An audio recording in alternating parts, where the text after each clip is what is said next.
Shalom, Bapak Ibu Saudara terkasih. Selamat hari Minggu, selamat beribadah. Kembali kita bertemu dalam ibadah online pada pagi hari ini. Mari sebelum kita mulai, kita angkat satu pujian. Katakan, Tuhan selalu menolongku.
tanpa seizin-Mu.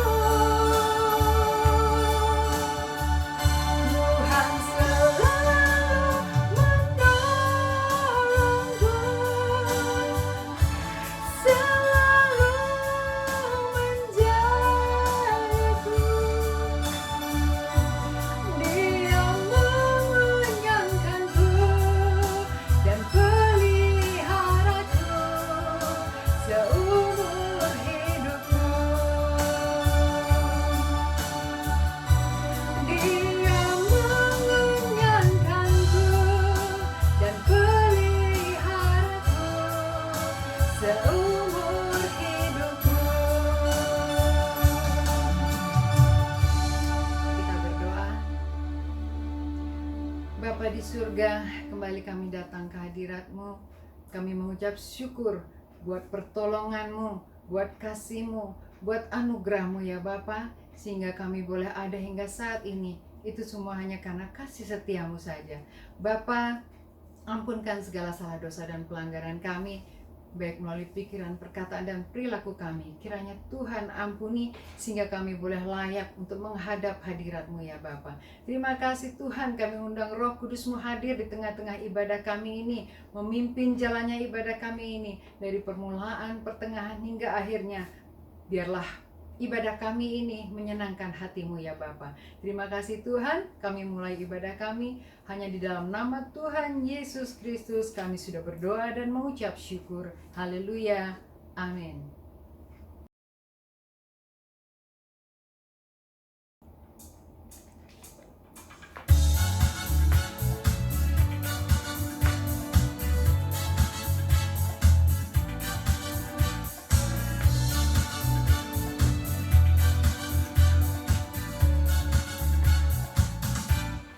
Apa yang tak pernah dilihat mata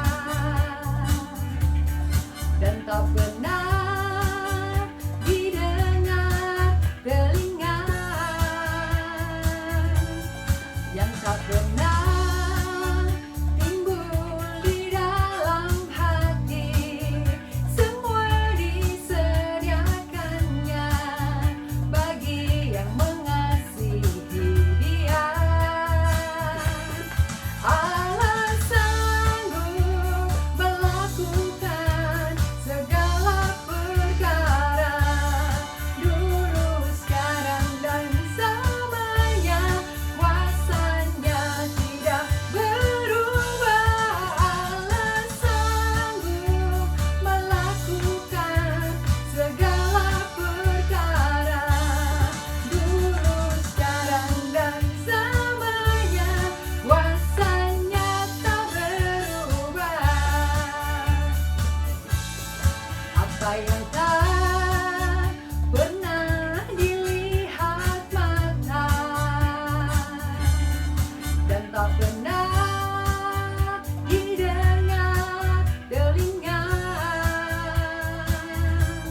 yang tak pernah timbul di dalam hati, semua disediakannya bagi yang mengasihi Dia.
Bapak Ibu Saudara terkasih, mari kita siapkan hati dan pikiran kita. Kita akan mendengarkan sebagian dari firman Tuhan. Mari kita angkat satu pujian, katakan kuasamu terlebih besar.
Salam sejahtera Bapak Ibu yang dikasihi Tuhan Yesus Kristus, anak-anak yang diberkati Tuhan Yesus dimanapun berada. Pagi hari ini kita akan mendengarkan firman Allah dan juga sebentar kita akan bersekutu dengan tubuh dan darah Kristus.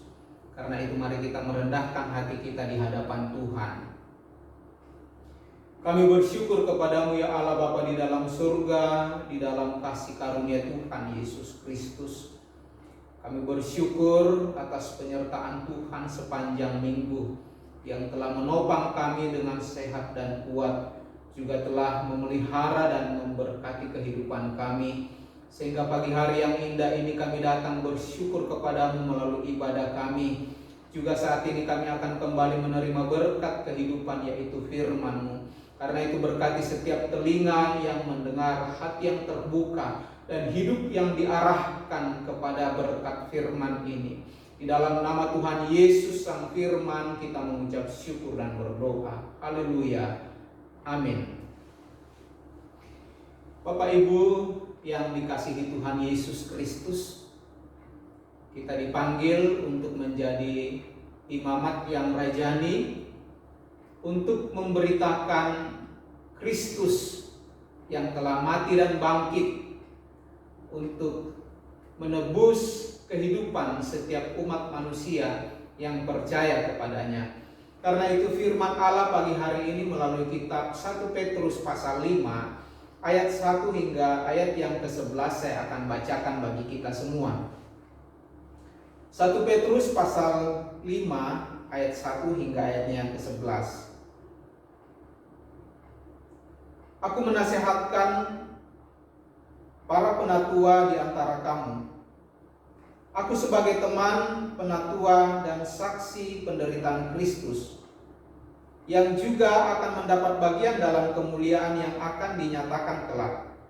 Gembalakanlah kawanan domba Allah yang ada padamu, jangan dengan paksa, tetapi dengan sukarela, sesuai dengan kehendak Allah, dan jangan karena mau mencari keuntungan, tetapi dengan pengabdian diri. Janganlah kamu berbuat seolah-olah kamu mau memerintah atas mereka yang dipercayakan kepadamu, tetapi hendaklah kamu menjadi teladan bagi kawanan domba itu. Maka kamu, apabila Gembala Agung datang, kamu akan menerima mahkota kehidupan yang tidak dapat layu. Demikian juga kamu, hai orang-orang muda, tunduklah kepada orang-orang tua, dan kamu semua rendahkanlah dirimu seorang terhadap yang lain. Sebab Allah menentang orang yang congkak, tetapi mengasihi orang yang rendah hati. Karena itu rendahkanlah dirimu di bawah tangan Tuhan yang kuat, supaya kamu ditinggikannya pada waktunya. Serahkanlah segala khawatirmu kepadanya, sebab Ia memelihara kamu. Sadarlah dan berjaga-jagalah. Lawanmu si iblis berjalan keliling sama seperti singa yang mengaum-ngaum dan mencari orang yang dapat ditelannya. Lawanlah dia dengan iman yang teguh, sebab kamu tahu bahwa semua saudaramu di seluruh dunia menanggung penderitaan yang sama. Dan Allah sumber segala kasih karunia yang telah memanggil kamu dalam Kristus kepada kemuliaannya yang kekal, akan melengkapi, meneguhkan, menguatkan, dan mengokohkan kamu sesudah kamu menderita seketika lamanya. Ialah yang mempunyai kuasa sampai selama-lamanya. Amin. Ketika kita dalam posisi sebagai kepala rumah tangga, dalam hal ini suami atau istri, maka posisi kita adalah seorang pelayan. Ketika kita menjadi seorang hamba Tuhan atau pelayan Tuhan di sebuah gereja lokal atau organisasi kerohanian Kristen, di sana pun kita adalah pelayan. Ketika kita dipercayakan oleh negara untuk mengemban tugas kenegaraan, di sana kita juga sebagai pelayan. Ketika kita ada di lingkungan masyarakat, di sana pun kita harus memposisikan diri sebagai pelayan. Untuk itulah kita dipanggil oleh Allah. Posisi kita adalah pelayan roh, pelayan rohani. Dan upah dari pelayanan kita dikatakan oleh Rasul Petrus bahwa Petrus itu adalah rekan penatua. Petrus itu adalah gembala jemaat di Yerusalem. Bahkan Petrus adalah saksi mata tentang bagaimana Yesus hidup dan bagaimana Yesus berkarya bagi keselamatan seluruh umat manusia. Petrus menyadari bahwa pelayanannya tidak akan sia-sia, tetapi pelayanannya akan memperoleh, yang pertama dikatakan memperoleh kemuliaan di dalam kerajaan Kristus kelak. Yang kedua dikatakan akan memperoleh mahkota kemuliaan manakala Sang Agung itu datang kedua kalinya. Tetapi bagaimana kita melakukan tugas pelayanan kita di hadapan Tuhan, itulah yang sangat penting.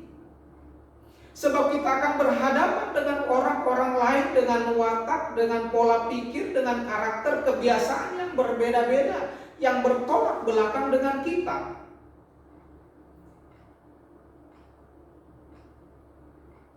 Karena itu, Rasul Petrus berkata,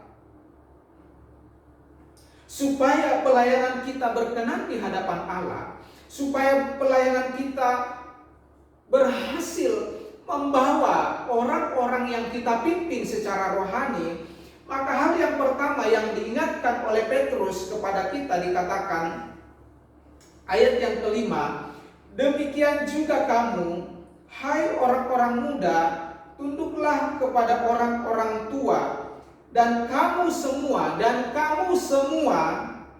rendahkanlah dirimu seorang terhadap yang lain. Sebab Tuhan menentang orang yang congkak, tetapi mengasihi orang-orang yang rendah hati. Antara pelayan dan yang dilayani, seringkali muncul ego kita. Seringkali motivasi kita, keinginan kita untuk dihargai, keinginan untuk dihormati, keinginan untuk ditinggikan, seringkali mendatangkan kecongkakan, seringkali mendatangkan kesewenang-wenangan dalam kehidupan kita. Sehingga Rasul Petrus mengingatkan kepada pemimpin-pemimpin muda, sekalipun mereka pemimpin, tetapi juga harus menghormati, harus tunduk kepada orang-orang yang lebih tua. Demikian sebaliknya, orang-orang yang dewasa secara usia, bahkan secara rohani, harus memberi keteladanan di dalam kepemimpinannya. Itulah sebabnya Rasul Petrus berkata, dan kamu semua rendahkanlah dirimu seorang terhadap yang lain. Itu yang pertama, supaya pemimpin maupun yang dipimpin sama-sama memperoleh berkat, sama-sama berhasil di hadapan Tuhan. Ayat yang ke-6, karena itu rendahkanlah dirimu di bawah tangan Tuhan yang kuat, supaya kamu ditinggikan pada waktunya. Seringkali kita menuntut di dalam pelayanan kita supaya kita memperoleh penghargaan, memperoleh penghormatan, memperoleh pujian, dihargai. Tetapi bagaimana kalau tidak? Apakah kita akan tetap merendahkan diri kita, merendahkan hati kita? Atau kita mulai menuntut dari orang-orang yang kita pimpin, dari orang-orang yang kita layani? Seringkali persoalan muncul ketika kita memaksakan, ketika kita mulai menuntut hak-hak yang memang harus kita peroleh di dalam panggilan pelayanan kita, di dalam pengabdian kita. Tetapi Rasul Petrus berkata, rendahkanlah dirimu di bawah tangan Tuhan yang kuat, supaya Dia itu, Allah sang pemberi upah itu, meninggikan kita pada waktunya.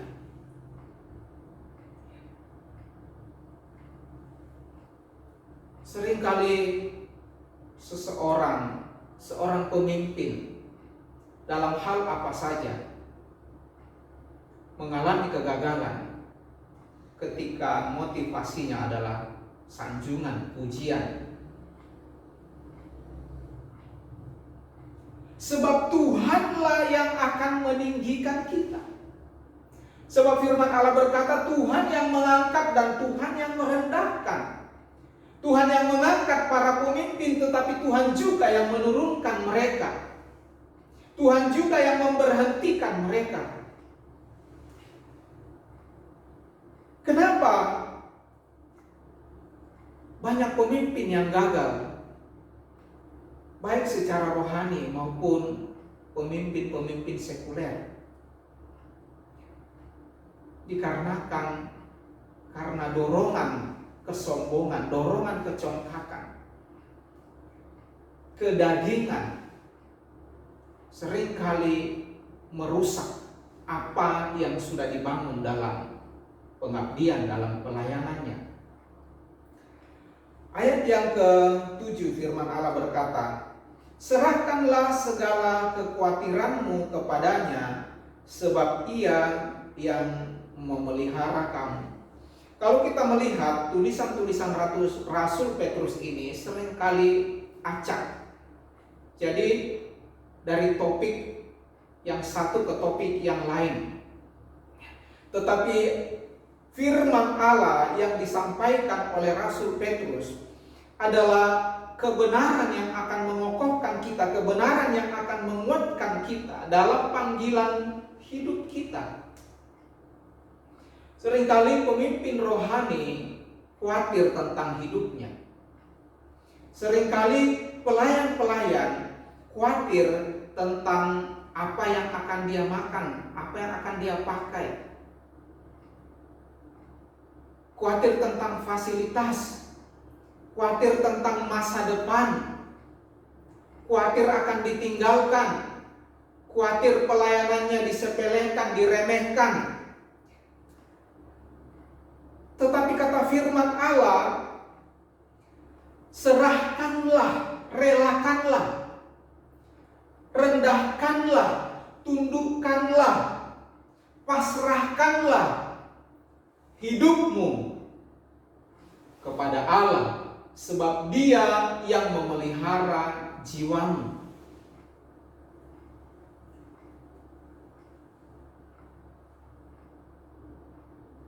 Bapak Ibu yang dikasihi Tuhan Yesus Kristus, kalau kita perhatikan ayat yang ke-8, sadarlah dan berjaga-jagalah, lawanmu si iblis berjalan keliling seperti singa yang mengaum-aum dan mencari orang-orang yang dapat ditelannya.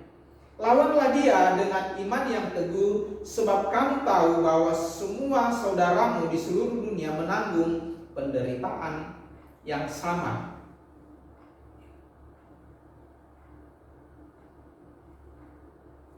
Penyebab khawatir, pribadi yang menanamkan kekhawatiran,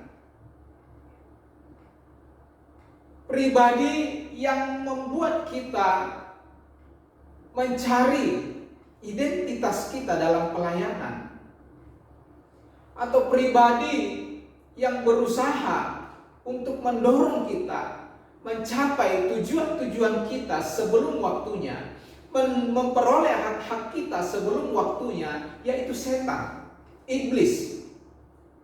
Terhadap iblis, Rasul Petrus berkata, sadarlah, berjaga-jagalah terhadap lawanmu. Siapa itu? Iblis.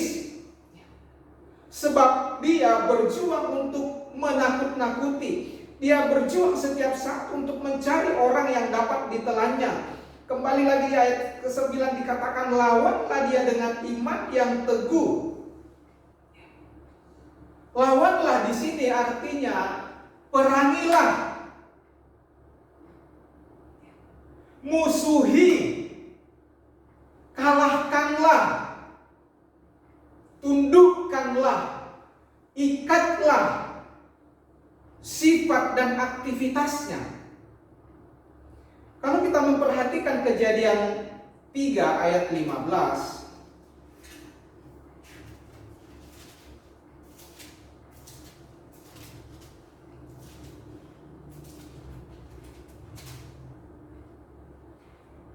Kejadian pasal 3 ayat 15.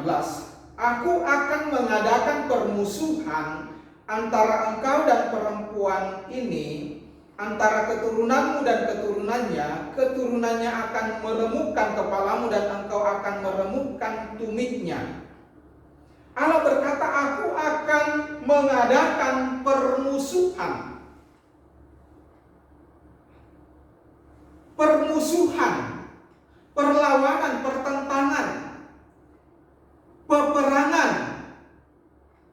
Lalu Allah berkata bahwa keturunan perempuan akan menghancurkan kepalamu, tetapi engkau akan menghancurkan tumitnya. Jadi terhadap iblis, Allah memang sudah menentukan, Allah memang sudah membuat satu keadaan yang bermusuhan. Sehingga kalau kita membiarkan hidup kita menjadi sekutu dengan iblis, menjadi sekutu, menjadi kawan, menjadi sahabat setan, berarti kita adalah musuh Allah.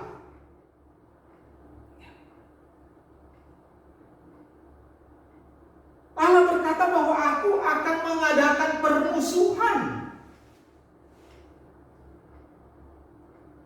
Coba periksa kembali kehidupan kita, Bapak Ibu. Allah membuat permusuhan, tetapi bagaimana kita terhadap iblis?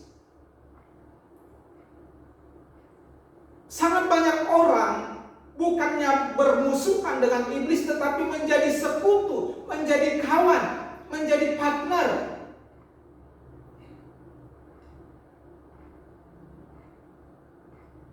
Bapak Ibu, kita bisa tahu, kita bisa sadar, saat ini juga kita bisa melihat hati kita. Apakah kita memusuhi iblis? Atau bahkan kita menjadikan sahabat, menjadikan kawan dalam kehidupan kita? Saudara, Bapak Ibu yang dikasihi Tuhan, sifat-sifat iblis itu dikatakan di dalam Yohanes 10 ayat 10. Pencuri datang hanya untuk mencuri, membunuh, dan membinasakan. Peristiwa di Taman Eden, ketika manusia berbahagia bersama dengan Tuhan, iblis datang. Iblis datang dengan tipu daya, iblis datang dengan kebohongan, iblis datang dengan muslihat, iblis datang dengan dusta, iblis datang sebagai penyesat. Iblis mau supaya kita ini menjadikan Allah sebagai musuh kita. Sebab iblis, setan pada mulanya adalah memang seteru Allah. Sama seperti Allah, aku akan membuat permusuhan antara engkau manusia dengan setan. Setan juga akhirnya merancangkan rencananya kepada manusia di dalam kehidupan manusia, supaya manusia memusuhi Allah, meninggalkan Allah. Setan datang dengan tipu daya. Setan datang sebagai pencuri, pembunuh, dan pembinasa. Tetapi Yesus datang sebagai Immanuel, sebagai Allah pemberi damai sejahtera, sebagai Allah pembawa sukacita, sebagai Allah yang memberi kebahagiaan, sebagai Allah yang menjamin kehidupan orang-orang kudusnya. Sangat banyak penderitaan yang ditimbulkan karena manusia bersekutu. Manusia menjadikan setan iblis sebagai sahabatnya. Banyak kehancuran terjadi.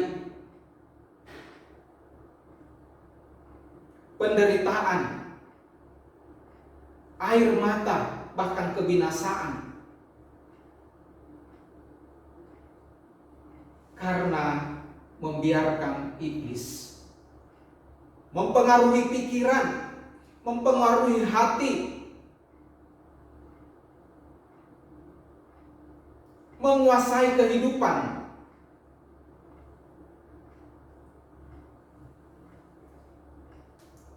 Tetapi Yesus berkata, tetapi aku datang supaya mereka mempunyai hidup dan mempunyainya di dalam segala kelimpahan.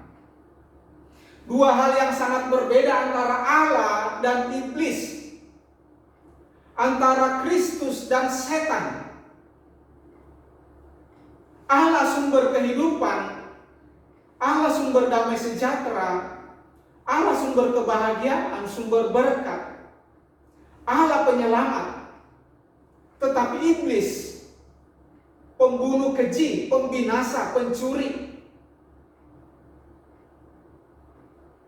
yang menawarkan kenikmatan-kenikmatan, sukacita, kebahagiaan, kepuasan yang semu, yang pada akhirnya dia mengambil semua apa yang ada pada kita, bahkan membinasakan kita.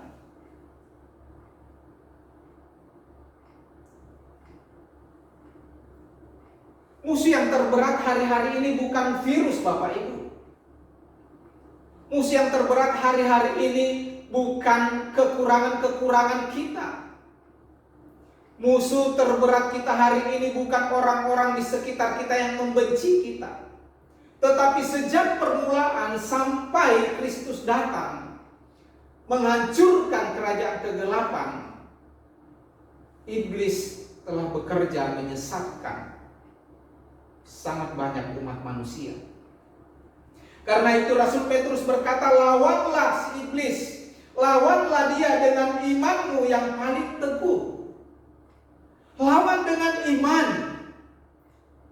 Iman artinya mempercayai kepada Yesus Kristus, kepada Allah yang sudah datang dalam pribadi Yesus Kristus, yang telah mati, yang menderita, mati di atas kayu salib, dikuburkan dan dibangkitkan, lalu kembali ke surga untuk menyediakan tempat bagi kita.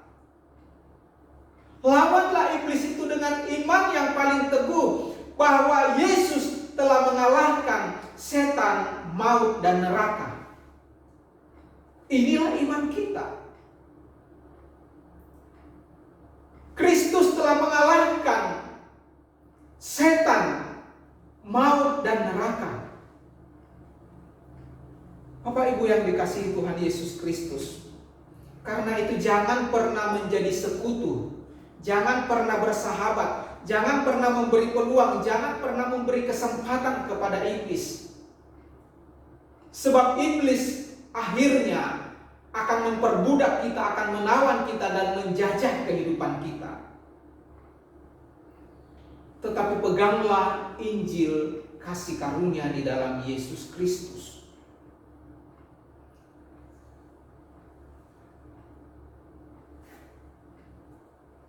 Ayat yang ke-10. Dan Allah sumber kasih karunia yang telah memanggil kamu dalam Kristus kepada kemuliaannya yang kekal, akan melengkapi, meneguhkan, menguatkan, mengokohkan kamu sesudah kamu menderita seketika lamanya.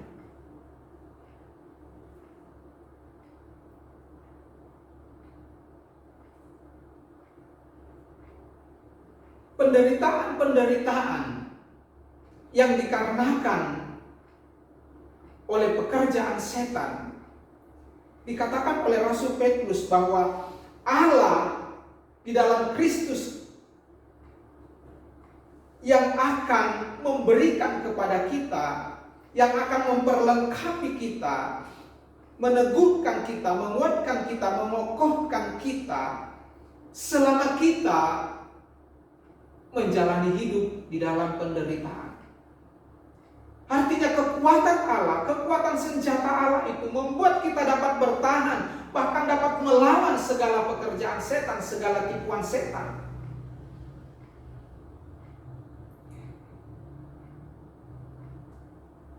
Efesus pasal 6 ayat 10 hingga ayat yang ke-20. Saya akan bacakan ayat ini bagi kita.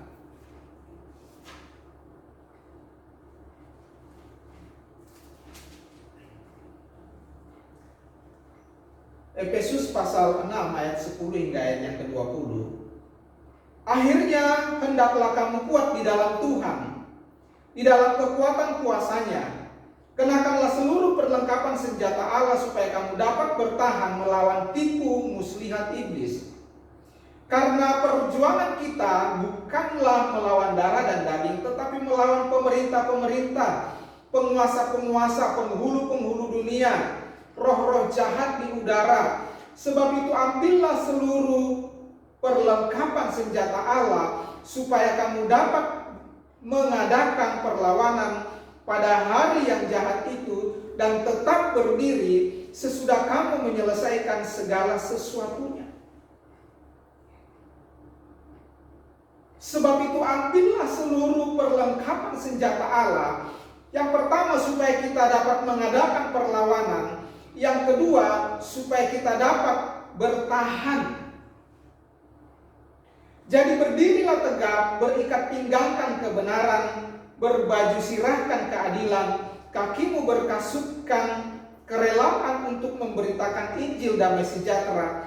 Dalam segala keadaan pergunakanlah perisai iman, sebab dengan perisai iman itu kamu akan dapat memadamkan semua panah api si jahat. Dan terimalah ketopong keselamatan dan pedang roh, yaitu firman Allah. Dan dalam segala doa dan permohonan berdoalah setiap waktu dalam roh, dan berjaga-jagalah di dalam doamu itu dengan permohonan yang tak putus-putusnya untuk segala orang kudus.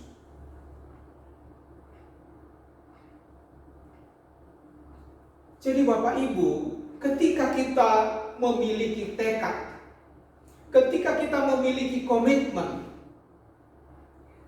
untuk melawan iblis, untuk melawan kerajaan kegelapan, maka Allah sendiri yang akan memberi perlengkapan rohani kepada kita. Sebab dikatakan musuh kita, peperangan kita bukan melawan manusia secara nyata, bukan melawan darah dan daging, tetapi melawan iblis bersama dengan seluruh kekuatannya, iblis dengan segala tipu dayanya.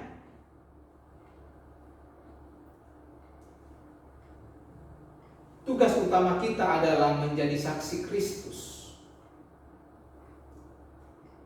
Tugas utama kita adalah memberitakan Injil. Dan inilah yang berjuang untuk dihambat oleh iblis. Tetapi kita tidak boleh menyerah, sebab Allah telah memperlengkapi perlengkapan rohani bagi kita. Bapak Ibu yang dikasihi Tuhan Yesus Kristus, mari kita menyadari kembali mandat kita, tugas tanggung jawab kita sebagai orang percaya. Kita sebagai orang yang dewasa secara usia dan rohani, bahkan mungkin sebagai orang-orang yang masih muda secara usia, bahkan muda dalam hal-hal rohani. Tetapi kata Rasul Petrus, supaya kita dapat berhasil sebagai pelayan-pelayan Allah, sebagai saksi-saksi Allah, yang pertama kita harus merendahkan hati di antara sesama kita. Yang kedua, kita harus merendahkan hati, menundukkan hidup kita, merelakan hidup kita di bawah tangan Tuhan yang kuat. Kita tidak perlu menuntut apa-apa dari pelayanan kita, dari pekerjaan kita, dari pengabdian kita. Sebab pada waktunya Tuhan akan memberikan semuanya, Tuhan akan meninggikan kita. Dan di dalam panggilan pelayanan kita ada satu pribadi yang berjuang untuk melawan, untuk menggagalkan panggilan kita, yaitu iblis. Tetapi firman Allah juga berkata bahwa lawanlah dia. Jangan beri kesempatan. Bahkan Allah sendiri di dalam Kristus Yesus telah memberikan perlengkapan rohani kepada kita, supaya kita dapat melawan dan kita dapat bertahan dan menyelesaikan peperangan itu.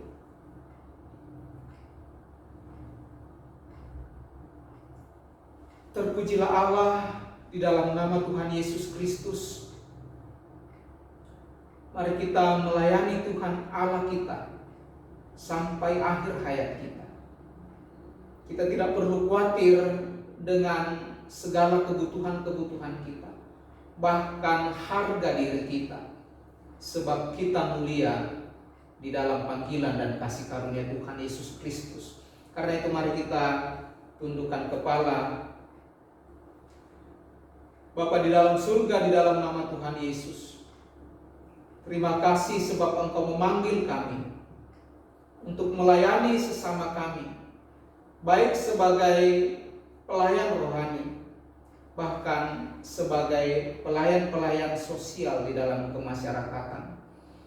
Urapi dan kuduskan kehidupan kami, supaya kami dapat merendahkan hati seorang kepada yang lain. Juga supaya kami dapat merendahkan hati kami di hadapan Tuhan, supaya kami bernaung di bawah tangan Tuhan yang kuat, supaya kami terhindar dari kesombongan, dari menuntut hak-hak kami. Sebab kami tahu waktunya Engkau akan meninggikan, memuliakan kami, dan Engkau akan memahkotai kami dengan mahkota kemuliaan. Karena itu biarlah mengurapi setiap kami dengan mandat surgawi, yaitu menjadi saksi Kristus sampai ke ujung dunia, melalui lingkungan terdekat kami. Kami menyadari bahwa kegelapan yang dikerjakan oleh iblis berjuang untuk mengkandaskan kami, untuk menghentikan panggilan kami. Tetapi Engkau juga telah memberi perlengkapan rohani bagi kami, yaitu iman kami, bahwa Yesus Kristus telah mengalahkan setan, telah mengalahkan maut, telah mengalahkan neraka. Terpujilah nama-Mu Bapa di dalam surga. Materaikan firman ini di dalam kehidupan kami, supaya kami tidak lemah, kami tidak mundur, kami tidak putus asa, tetapi kami terus maju di hadapan Tuhan sampai kami memperoleh mahkota kemuliaan. Bapa di dalam surga, saatnya kami akan bersekutu dengan tubuh dan darah-Mu. Karena itu biarlah pengampunan Tuhan terjadi bagi kami semua, supaya kami layak untuk menerima tubuh dan darah Kristus. Di dalam nama Tuhan Yesus Kristus, Allah Juru Selamat kami mengucap syukur dan berdoa. Haleluya. Amin.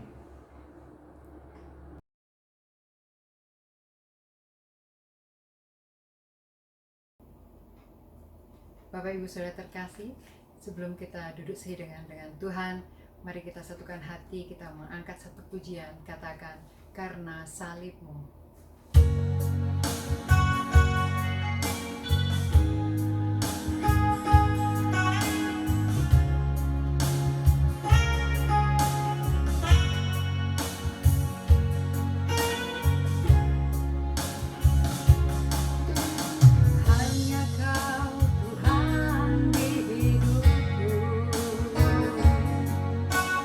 Kau berikan hidup yang baru.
dengan hatiku, ku nyatakan Kaulah segalanya.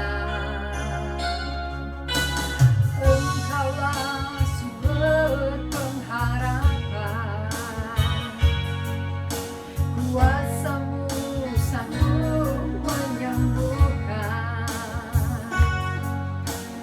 Jiwaku pun berserah hanya kepadamu, Yesus, Kaulah segalanya.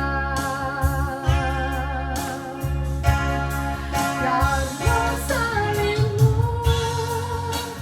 ku hidup, karena salib-Mu ku menang.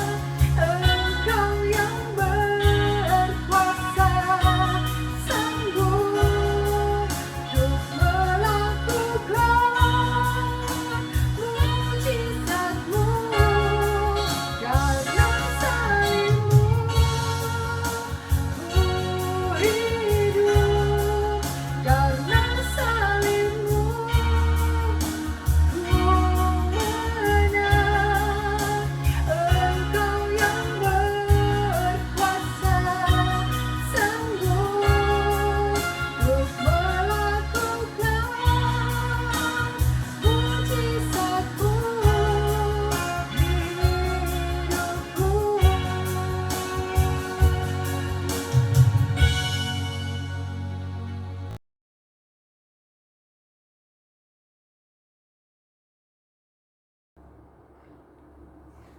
Bapak Ibu yang dikasihi Tuhan Yesus, kita akan bersekutu dengan tubuh dan darah Tuhan. Apa yang kita imani tentang Tuhan itulah yang akan terjadi bagi kehidupan kita.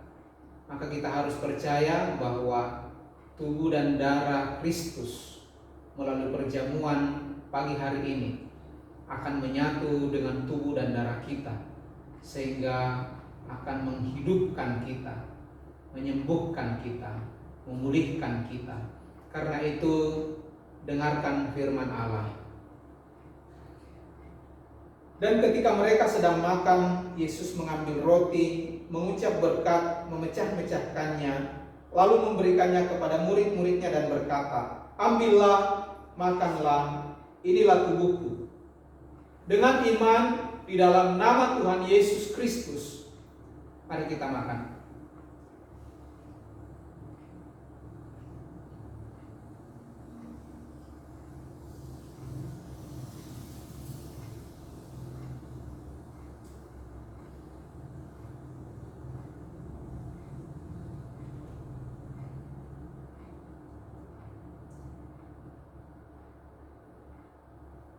Sesudah itu ia mengambil cawan, mengucap syukur, lalu memberikannya kepada mereka dan berkata, "Minumlah kamu semua dari cawan ini, sebab inilah darahku, darah perjanjian yang ditumpahkan bagi banyak orang untuk pengampunan dosa. Dengan iman di dalam nama Tuhan Yesus Kristus, mari kita minum."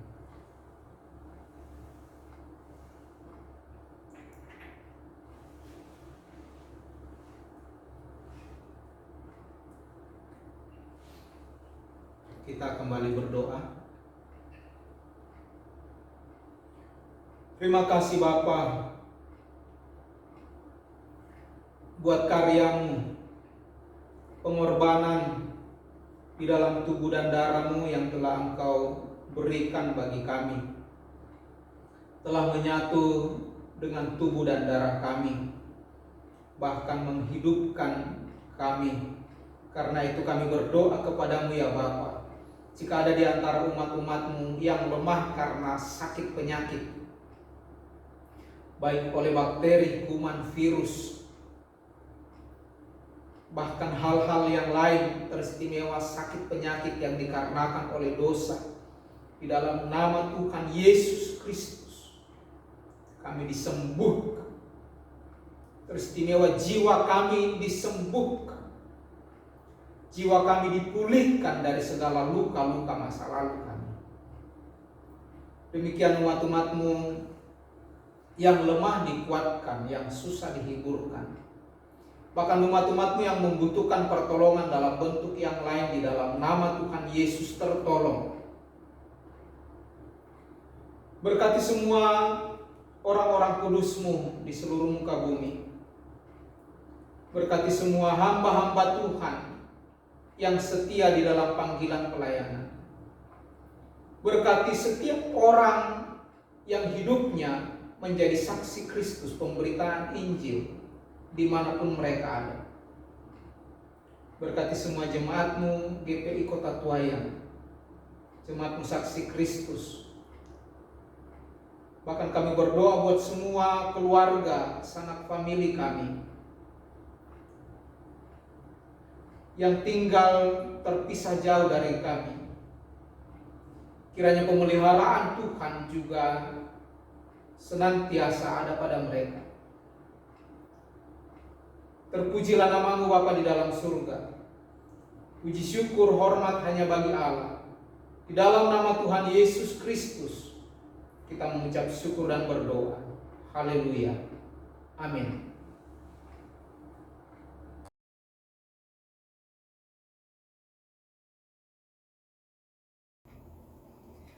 Saatnya kita akan mengakhiri ibadah online kita pada pagi hari ini. Sebelum terima doa berkat, mari kita angkat satu pujian. Kita katakan, Bapa pulihkan.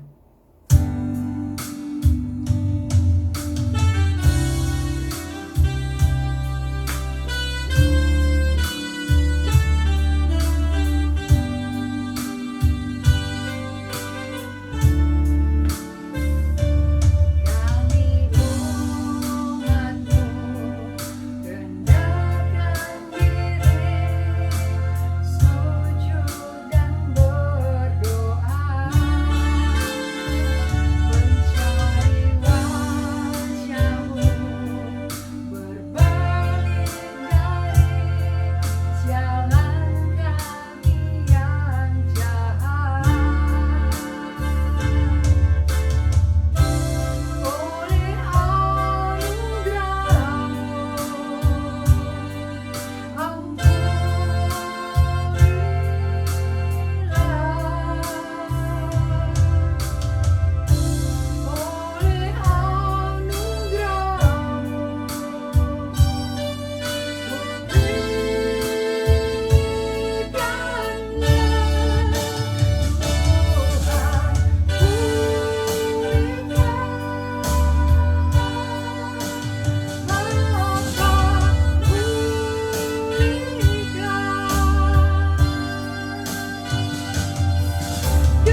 Mari kita menutup ibadah kita pada pagi hari ini.